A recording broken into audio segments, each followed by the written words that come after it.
प्रेमी सज्जनों, भाइयों और बहनों, मैं आज आपको भागवत गीता का 8वां अध्याय सुना रहा हूँ। आप सुने, औरों को सुनाएं, अपने जीवन को धन्य करें। बोलो श्री आनंद कंद भगवान की जय। अर्जुन ने कहा, हे पुरुषोत्तम, वह ब्रह्म क्या है, आध्यात्म क्या है, कर्म क्या है, अधिभूत नाम से क्या कहा गया है और आदिदेव किसको कहते हैं? हे मधुसूदन, यहाँ अधियज्ञ कौन है और वह इस शरीर में कैसे है तथा युक्त चित्त वाले पुरुषों द्वारा अंत समय में आप किस प्रकार जानने में आते हैं? श्री भगवान बोले, परम अक्षर ब्रह्मा है, अपना स्वरूप अर्थात जीवात्मा आध्यात्म नाम से कहा जाता है तथा भूतों के भाव को उत्पन्न करने वाला जो त्याग है वह कर्म नाम से कहा गया है। उत्पत्ति विनाश धर्म वाले सब पदार्थ अधिभूत हैं। हिरण्यमय पुरुष अधिदेव है। और हे देहधारियों में श्रेष्ठ अर्जुन, इस शरीर में मैं वासुदेवी अंतर्यामी रूप से अधियज्ञ हूँ। जो पुरुष अंतकाल में भी मुझको ही स्मरण करता हुआ शरीर को त्याग कर जाता है, वह मेरे साक्षात स्वरूप को प्राप्त होता है। इसमें कुछ भी संशय नहीं है। हे कुंती पुत्र अर्जुन, यह मनुष्य अंतकाल में जिस भी भाव को स्मरण करता हुआ शरीर का त्याग करता है, उसको ही प्राप्त होता है, क्योंकि वह सदा उसी भाव से भावित रहा है। इसलिए हे अर्जुन, तू सब समय में निरंतर मेरा स्मरण कर और युद्ध भी कर। इस प्रकार मुझ में अर्पण किए हुए मन बुद्धि से युक्त होकर तू निसंदेह मुझको ही प्राप्त होगा।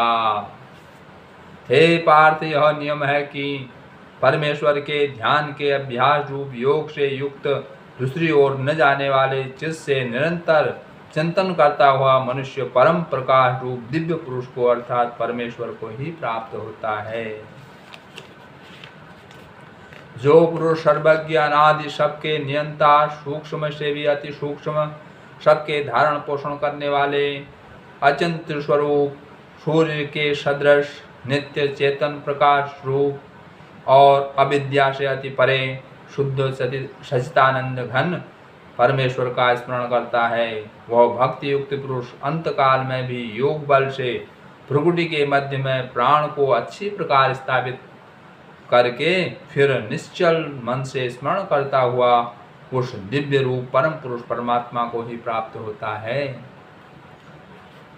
वेद के जानने वाले विद्वान जिस सच्चिदानंद घन स्वरूप परम पद को अविनाशी कहते हैं, आसक्ति रहित यत्नशील सन्यासी महात्मा जन जिसमें प्रवेश करते हैं और जिस परम पद को चाहने वाले ब्रह्मचारी लोग ब्रह्मचर्य का आचरण करते हैं, उस परम पद को मैं तेरे लिए संक्षेप से कहूँगा। सब इंद्रियों के द्वारों को रोककर तथा मन को हृदय में स्थित करके फिर उस जीते हुए मन के द्वारा प्राण को मस्तक में स्थापित करके परमात्मा संबंधी योग धारणा में स्थित होकर जो पुरुष ओम इस एक अक्षर रूप ब्रह्मा को उच्चारण करता हुआ और उसके अर्थ स्वरूप मुझ निर्गुण ब्रह्म का चिंतन करता हुआ शरीर को त्याग कर जाता है, वह पुरुष परम गति को प्राप्त होता है।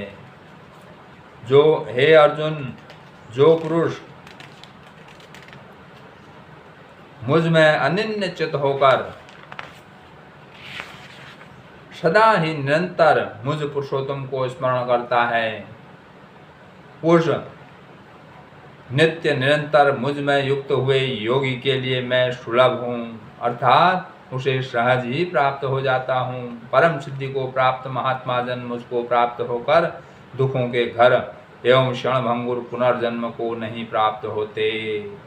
हे अर्जुन, ब्रह्मलोक पर्यंत सब लोग पुनरावर्ती हैं, परंतु हे कुंती पुत्र, मुझको प्राप्त होकर पुनर्जन्म नहीं होता, क्योंकि मैं कालातीत हूँ और ये सब ब्रह्मादि के लोक काल के द्वारा सीमित होने से अनित्य हैं। ब्रह्मा का जो एक दिन है उसको 1000 चतुर्युग तक की अवधि वाला और रात्रि को भी 1000 चतुर्युगी तक की अवधि वाली जो पुरुष तत्व से जानते हैं वे योगी जन काल के तत्व को जानने वाले हैं। संपूर्ण चराचर भूतगण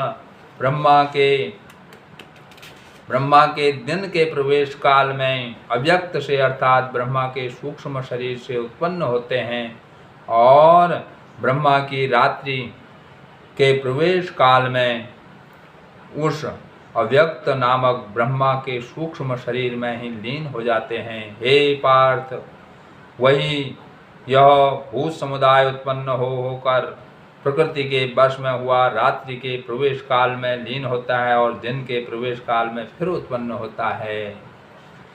उस अव्यक्त से भी अति परे दूसरा अर्थात विलक्षण जो सनातन अव्यक्त भाव है वह परम दिव्य पुरुष सब भूतों के नष्ट होने पर भी नष्ट नहीं होता। जो अव्यक्त अक्षर इस नाम से कहा गया है उसी अक्षर नामक अव्यक्त भाव को परम गति कहते हैं तथा जिस सनातन अव्यक्त भाव को प्राप्त होकर मनुष्य वापस नहीं आते वह मेरा परम धाम है।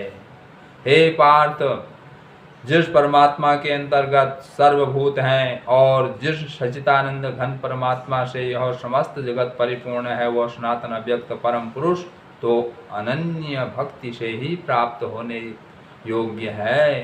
हे अर्जुन, जिस काल में शरीर त्याग कर गए हुए योगी जन तो वापस न लौटने वाली गति को और जिस काल में गए हुए वापस लौटने वाली गति को ही प्राप्त होते हैं उस काल को अर्थात दोनों मार्गों को कहूँगा। जिस मार्ग में ज्योतिर्मय अग्नि अभिमानी देवता है, दिन का अभिमानी देवता है, शुक्ल पक्ष का अभिमानी देवता है और उत्तरायण के 6 महीनों का अभिमानी देवता है, उस मार्ग में मरकर गए हुए ब्रह्मवेता योगीजन उपयुक्त देवताओं द्वारा क्रम से ले जाए जाकर ब्रह्मा को प्राप्त होते हैं।